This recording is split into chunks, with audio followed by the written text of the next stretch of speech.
Hello বন্ধুরা, আজ আমি আবার এসে গেছি একটা নতুন গল্প নিয়ে। আজ তোমাদের এক পাগল রাজার গল্প শোনাবো। এক রাজ্যে ছিল এক রাজা। রাজা ছিল খুবই দাম্ভিক। রাজার নিজের ক্ষমতা নিয়ে খুবই অহংকার ছিল। একদিন রাজা ঠিক করলেন, মন্ত্রী, আজ্ঞা করুন মহারাজ। কাল আমি মৃগয়া যাব, তুমি সব ব্যবস্থা করো।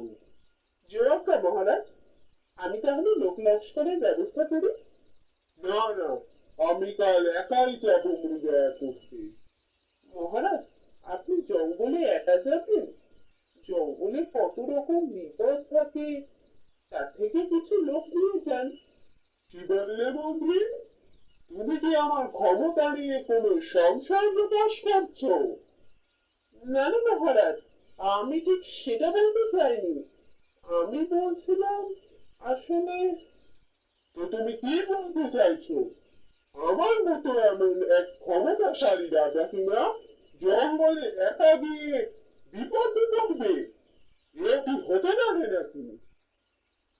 হ্যাঁ না মহারাজ, তাই তো। হ্যাঁ, আপনি আপনার মতো ক্ষমতাশালী এক রাজা, তিনি তো যেতেই পারেন জঙ্গলে একা। ঠিক আছে মহারাজ, আপনি যা বলবেন তাই হবে। আপনি যেমন আজ্ঞা করবেন সে অনুযায়ী কাজ হবে। পরের দিন সকালবেলা রাজা খুব ভোর ভোর মৃগয়া করতে বেরিয়ে পড়লেন। কখন থেকে এই জঙ্গলে ঘুরছি? এই জঙ্গলে কি কোনো পশু নেই নাকি রে বাবা? একটা পশুও তো নজরে পড়ছে না।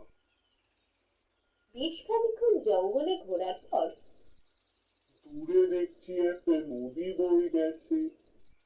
নদীর পাড়টা খুব ভালো দেখতে লাগছে। যাই, একটু নদীর পাড়ে গিয়ে বসি। এই বলে রাজা নদীর দিকে যেতে লাগলেন।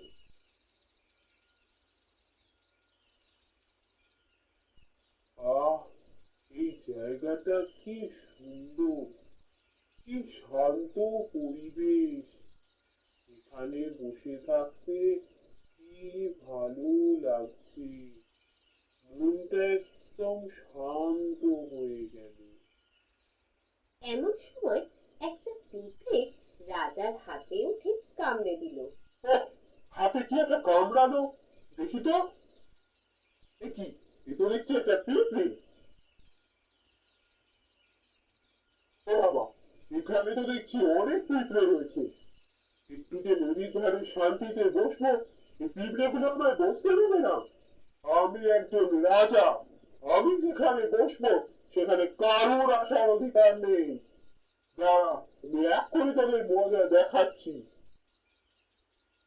এই বলে মহারাজ পিঁপড়েদেরকে পায়ে করে পিষে মারতে লাগলেন।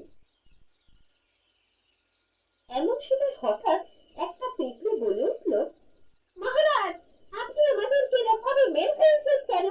আমরা আপনার কি ক্ষতি করেছি? আমি এখানে বসে আছি, তোমাদের সাহস কি করে হলো এখানে আসার? মহারাজ, আমাদের তো এখানেই ঘর, আমরা তো এখানেই থাকি। আমরা আগের থেকেই এখানে ছিলাম। আপনিও তো পরে এসেছেন। আপনি যাবেন, আমরা কেন যাব এখান থেকে? এখানে আমাদের ঘর, আমরা তো এখানেই থাকবো। কি বললে? একটা তুচ্ছ পিঁপড়ে হয়ে আমার বলছো চলে যেতে? সাহস তো কম নয়। আমি চাইলে এক্ষুনি তোমাদের সবাইকে মেরে ফেলতে পারি। তোমাদের কোনো ক্ষমতা আছে আমার সাথে লড়ার? মহারাজ, আমরা আকারে ছোট বলে আমাদের এভাবে হেয় করবেন না। আমাদের অনেক ক্ষমতা আছে। আমরা চাইলেই আপনার অনেক ক্ষতি করতে পারি। তাই নাকি? তোমরা আমার ক্ষতি করবে?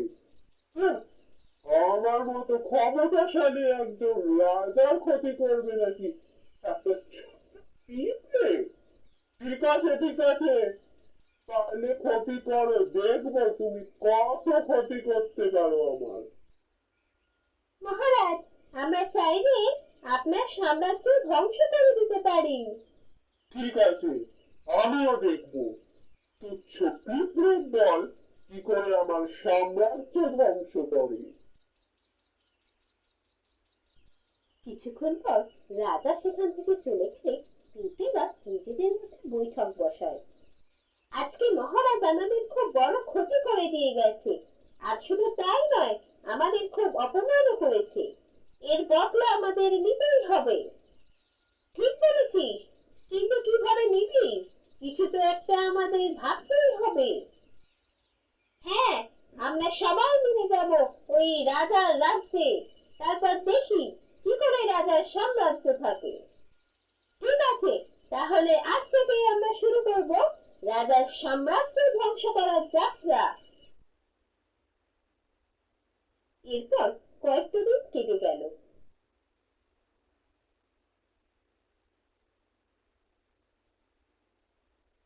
রাজা একদিন রাত্রিবেলা নিজের পালঙ্কে বসেছিলেন। হঠাৎ করে বাহ, হাতে কি একটা কামড়ানো যেন। এ কি, এ তো দেখছি পিঁপড়ে।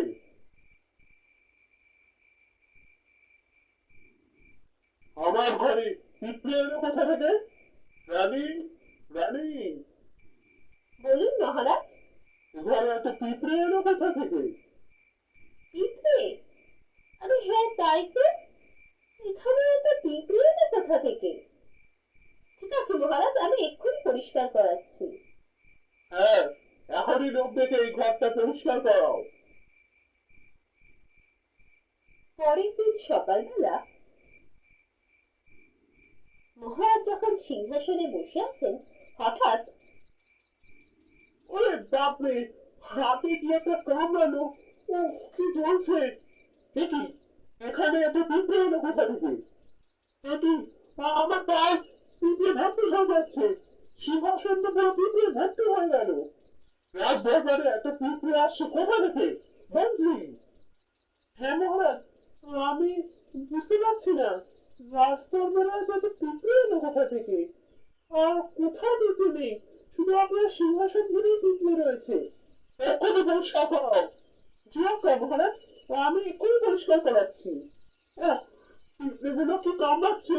ওরে বাবা, আমার পা জ্বলছে। ওরে বাবা রে, কি চলছে? আমি ঘরে যাই। ওরে বাবা রে, আমার পা জ্বালিয়ে দিল। ওরে বাবা, আর পাচ্ছি না। ঘরে গিয়ে মহারাজ দেখতে পেলেন দেখি, বিছানাটা ভর্তি পিঁপড়ে। ওরে বাবা, আমি আমার বিছানায় পিঁপড়ে। দেখি, সারা ঘর পিঁপড়ে ভর্তি হয়ে গেছে। এত পিঁপড়ে সারা ঘরে, আমি কোথায় থাকবো? ওরে বাবা, রানী, রানী। বলুন মহারাজ, আপনি এভাবে ডাকছেন কেন? রানী, কি এত বড় পিঁপড়ে?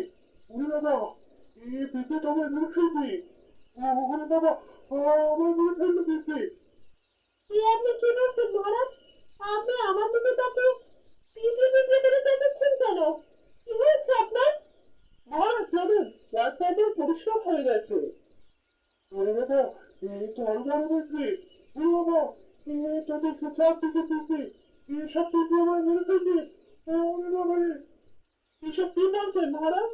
কোথায় বড় পিঁপড়ে? কোথায় বড় পিঁপড়ে নেই? এসব কি বলছেন? আপনার শরীর ঠিক আছে তো মহারাজ? না, আমি এখানে হবো না। ওরে বাবা, চারদিকে পিঁপড়ে। পিঁপড়ে আমার মেরে ফেলবে। ওরে বাবা, এরা ওর পালাই।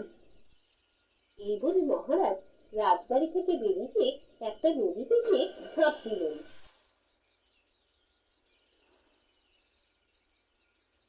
রাজাকে দেখে রাজ্যবাসী বলতে লাগলো, ওই দেখ, মহারাজ পাগল হয়ে গেছে। তুমি পাগলের মতো জলে ঝাঁপ দেবে, দেখ, মহারাজ পাগল হয়ে গেছে। হ্যাঁ, তাই তো দেখছি। ওরে বাবা, পালা এখান থেকে, পালা। তাহলে মহারাজ, দেখেছেন তো আমাদের কত ক্ষমতা? আমরা চাইলে আপনার সাম্রাজ্য ধ্বংস করে দিতে পারি।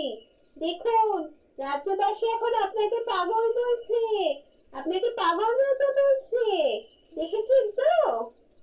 হ্যাঁ, আমার খুব বড় ভুল হয়েছে। আমি আর তোমাদের কখনো অপমান করবো না। আমি খুব বড় ভুল করে ফেলেছি। আমায় ছেড়ে দাও। আমি আর তোমাদের কখনো অপমান করবো না। ছেড়ে দাও আমায়।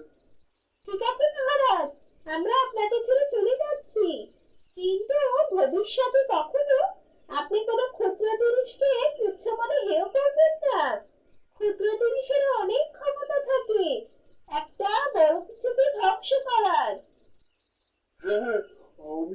কোনোদিনও কোনো ক্ষুদ্র জিনিসকে তুচ্ছ বলে অবহেলা করবো না। আর নিজের ক্ষমতা নিয়ে কোনোদিনও অহংকার করবো না। আমার খুব শিক্ষা হয়েছে। আমায় ছেড়ে দাও, আমায় ছেড়ে দাও। আমি আর কোনোদিনও অহংকার করবো না।